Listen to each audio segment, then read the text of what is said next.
just a big shout out to all my fans here in India. I love you guys. You're absolutely amazing. Thank you for the continued support, and I can't wait to see you again soon. I don't really care too much about the name. Of course, it helps if I work with Beyoncé or with Coldplay. I mean, that would immediately gain some attention for your music, but I think the most important thing for me when I work on a song is that it should be something I could play in my sets. My diary is so busy. I have 2 radio shows. I have a lovely family, wife and 2 kids, so I want to stay with them. I wish I had time to hang out with a lot of Indian celebrities. I definitely feel more rested.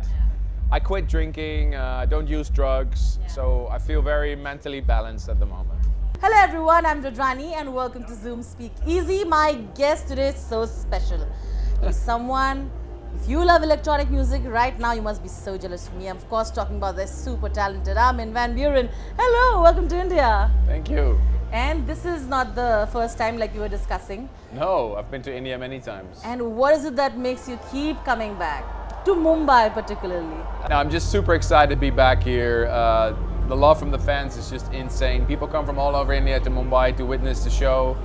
I see so many Indian fans also on my social media, like on Instagram and on Discord. So yeah, it's great to be back. What are few rituals that you have before going on stage? What is it that Armin definitely does? I don't really have any like pre-show rituals in the sense of like before. The preparation's been done, you know. Okay. Preparation's been done at home. My crew has been here already twice, the advancers and my crew this afternoon to prepare the show. I discussed the show with my crew, you know, what opening track I'm going to play, what closing track I'm going to play. But I always look for last minute additions. So yeah, expect some brand new music, but also some of my big tracks. So I don't know exactly what I'm going to play. It depends a little bit on the crowd. On the crowd, you kind of sense the mood and then you accordingly play. Yeah, exactly. That's always a sign of a great artist. How do you look at the evolution of electronic music in India today? Because you know, you see the crowds, you know, they know exactly what they are. They're singing to exactly the lyrics. They know the beats, and you see how well versed they are with the electronic music here. So, as an artist, how have you seen this evolution in our country and worldwide? You know, the first time I came to India, I guess electronic music wasn't so popular as it is now. I started playing in really small clubs, and this was kind of the biggest thing you could do at the time. You know, festivals were an exception. You only had like 2 or 3 festivals every year, and that's it. And right now you have a festival almost every weekend. So this scene has grown like so much, and I'm very happy to be part of it. Okay, you know, you're in Mumbai and we have so many you know, Bollywood celebrities who are here. Are there anybody that you met, you've been here a couple of times, that you really found impressive? Honestly, I usually come in, play the show and go out because my diary is so busy. I have 2 radio shows. I have a lovely family, wife and 2 kids, so I want to stay with them. I wish I had time to hang out with a lot of Indian celebrities, but so far it hasn't happened, but I'm looking forward. I'm looking forward to meet some people, for sure. You know, from any different genre, completely opposite genre, if you had to ever collaborate with an artist, who would you pick and why? Something maybe mainstream, you know, ever. Well, it's a little bit of a boring answer, but I don't really care too much about the name. Of course, it helps if I work with Beyoncé or with Coldplay. I mean, that would immediately gain some attention for your music, but I think the most important thing for me when I work on a song is that it should be something I could play in my sets. So it should fit the other music I'm playing, sure. You know? That's not too difficult, I guess.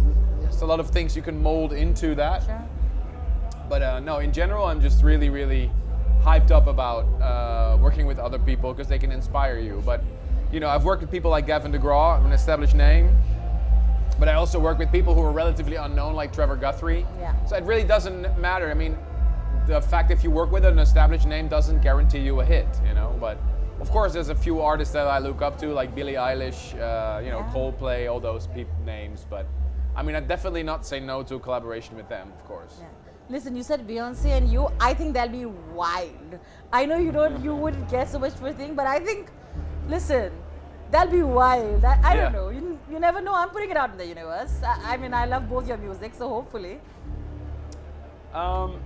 It doesn't look like it's very likely to happen, but I never know. say never. Never say never. Never say never. You know, for all the upcoming artists who are interested in electronic music, what is one liner that you've learned from your journey? You know, it's not every artist has all highs and all successes. What have you learned from the lows of your journey, and an advice that you'd like to give to all the budding DJs who are coming in? I think the most important thing is to have balance in your life. I think spending time on the road is great, and if you're successful, you get a lot of love from the fans. They treat you like a pop artist, you know, great 5-star hotels, private jets, and it's great. It's fantastic. I'm very thankful for that, but that's not the real life, you know. The real life is being at home with your family and friends and your loved ones. So I think for me, what I've learned is to find balance. So I'm saying no to a lot of gigs right now. I only want to do like 70 gigs per year. And so I pick where I want to go, you know. So I say no to like Ibiza, for example.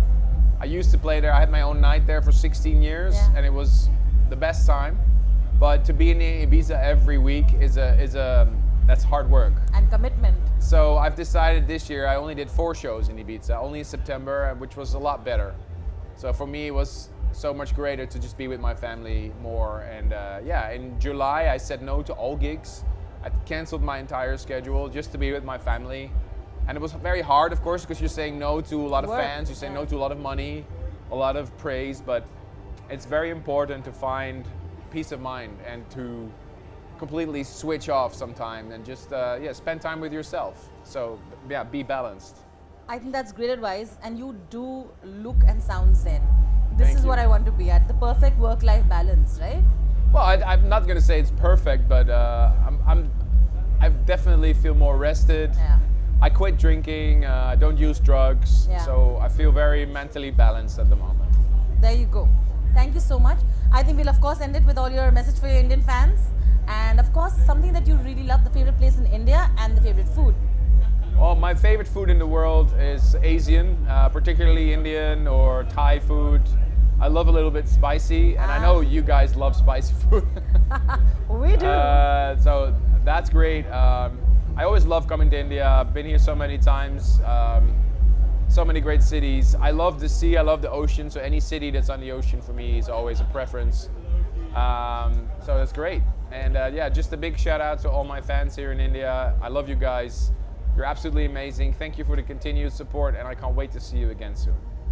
That's fantastic. Thank you so much. Love from the entire country and love from me too. Thank you so much for doing this. Thank you. And all the very best. Thank you. So excited to see you perform. Thank you. Thank you.